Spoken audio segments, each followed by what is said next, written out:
What's going on, guys? Charles back again with another video for you guys. I hope you're all having a lovely day / evening. A very quick update.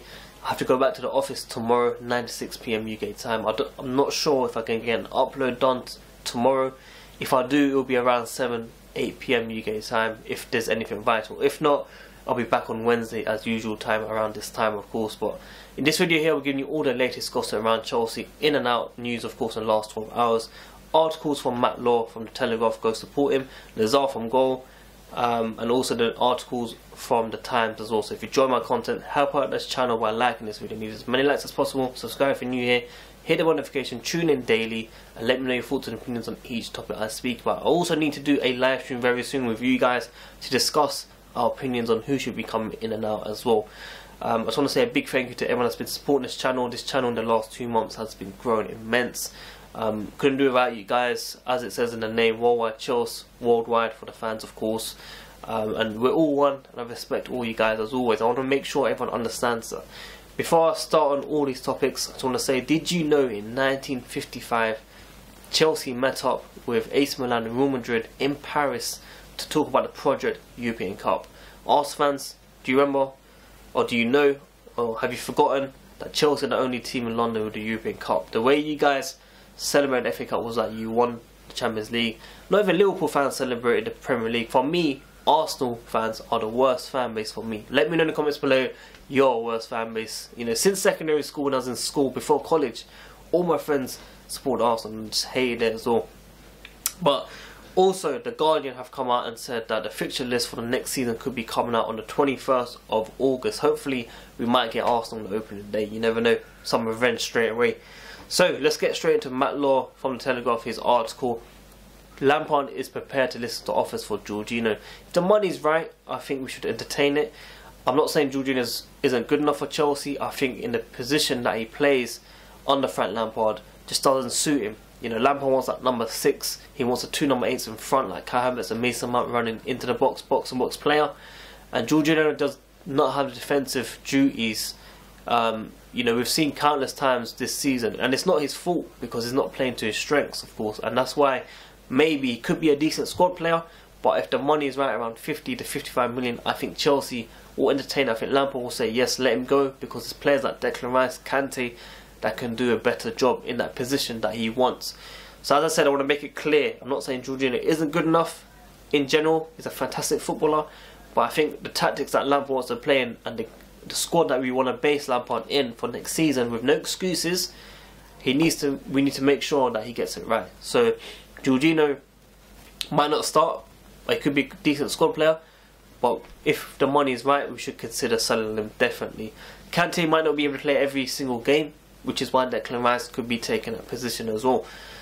Chelsea have identified targets such as Oblak and Ter Stegan should Kepa leave. Cheaper alternatives are being looked at as well if he decides to stay. So cheaper alternatives are Onana, Pope, maybe not Dean Henderson, but Ter Stegan, Oblak, if we are able to sell Kepa for around 50 million at least. Ashley Cole was saying that, you know, he doesn't think any club in the world will spend that type of money, which I agree. But you never know, if Barcelona signing Pjanic with Arthur for that age group as well, they might be able to sign Kepa. Unlikely, but you never know in football. You know, anything can happen basically. Courtois left without any authorised leave for 35 million on a 1-year deal. So which means we spent about 36 million on Kepa. So if we get anything for Kepa, you know, we might be able to use that money to try and sign that goalkeeper. Now also, he spoke about in the article Kai Havertz, means when we sign him, in order to get any defenders, we'll probably need to sell some of the defenders in the first place. So Rudiger, Christensen, maybe Emerson as well, left back for Ben Chilwell, and any other defender. So we're linked with Jose Gimenez and of course Declan Rice. Declan Rice should be a Chelsea player soon as well, the way he's been supporting Chelsea, not directly, but talking about the referee decisions that were made in the final. You just know that he's, you know, in contact with Chelsea players and telling them, you know what, keep your heads high, you know, you guys will win trophies soon anyway. This is a very good experience for you guys. Even though you lost, you will learn a lot from it. So that is everything from Matt Law that I want to speak about. From the Times, bit of a crazy one. They're saying at least 10 players to leave from Chelsea. Now, I can't count 10 personally. Willian, Pedro, Jorginho, Emerson, Kepa, Rudiger, Christensen, Bakayoko. I got about 9, but some of them won't even leave straight away. Oh yeah, Michi. Did I say Michi? Probably not. So, alright, I get what he means. You know, up to 10 players could leave, but I just don't see all these 10 players or 11 players leaving. I only see about 5-6 players leaving at max, and this includes Willian and Pedro. Willian, by the way, got some decent news for you guys, which we'll be getting into as well. They did mention Kante in there, and I don't think Kante will leave at all. I don't think at all he will leave. I don't think there's, even if an offer comes in, I don't think Lampard will entertain it, especially if Jorginho was to leave. So Christensen, Zuma was one of them that they mentioned in the article, which I don't understand. Zuma was our best defender this season. Why are we going to consider selling him? I don't understand. Now for the Aubameyang goal, for the second goal, I personally think he should have done a lot better. I'm not going to defend him on that. Many people saying that he did try and move Aubameyang to his left. I think Aubameyang actually volunteered to go on his left because he didn't think Zuma would think that he would go on his left immediately. So that's why he was a second faster. Zuma couldn't react. And Caballero just got done. Like, he just got owned. That was a disgusting goal. I know I said it in my last couple of videos, but that goal was that good. We were close to signing him in January as well. It would have been nice to get one over Arsenal, but I think if we signed him, then we wouldn't have Timo Werner right now. So I prefer Timo Werner. Hopefully he gets, you know, top scorer in the Premier League next season, which we'll be speaking about. So Gary Jacob from the Times will speak about those 10 players. I'm not sure if all those players will leave personally. As I said, you know, Zuma and Kante was a bit surprising for me to see. Christensen, maybe. Rudiger should be number 1 on that list to be going, 100%. I'm sorry, Agent Rudy, I know you've done a fantastic job in getting these deals over the line, maybe Kai Havertz as well, but we've got to think about the future. Now Nizaar has been speaking. Chelsea will step up their efforts in the transfer window after it opened today. They will look to tie up a deal for Kai Havertz while also targeting Ben Chilwell and Declan Rice. So it's kind of news that we already knew, but just making sure that we're aware that the transfer window has been opened today. Chelsea should be signing these type of players very, very soon. And I think after Bayern Munich, we return back to training around the end of August. And then I think there's an international break as well very soon. So I don't know if Lampard gets a lot of time in pre-season for the next season with the new players. And I think he had a few concerns saying that he might be writing to the Premier League to delay the start by, you know, a few days or a few weeks extra. But I don't think it's going to happen. And I understand we're playing a lot of games and we had a lot of injuries, as you can see with Pulisic, with Aspi.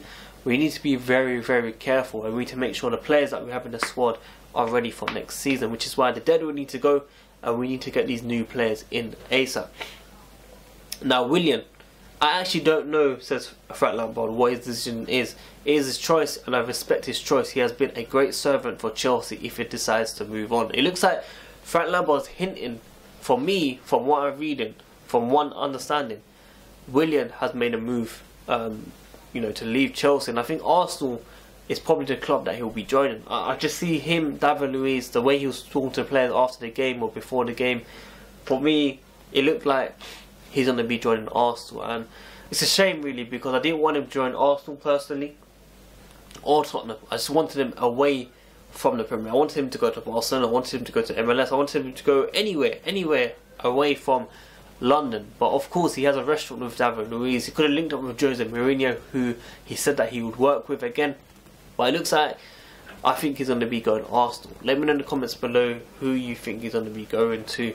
But it'll be a shame if he does go to Arsenal. And as I said about Frank Lampard needing a break, the players need a break. That is why we had pulled 2 hamstrings and had players pull out the game before this. I would like to think the league would look at this seriously, and hopefully give us a fair start next season. We deserve to be as a Premier League competing in the Champions League. So Frank Lampard said it all already. Like, we're getting a lot of injuries. Players have come back from COVID, of course, the break, and we're still getting injuries. And we're getting used to playing football week in, week out. Again, we're playing 2 games per week at this rate.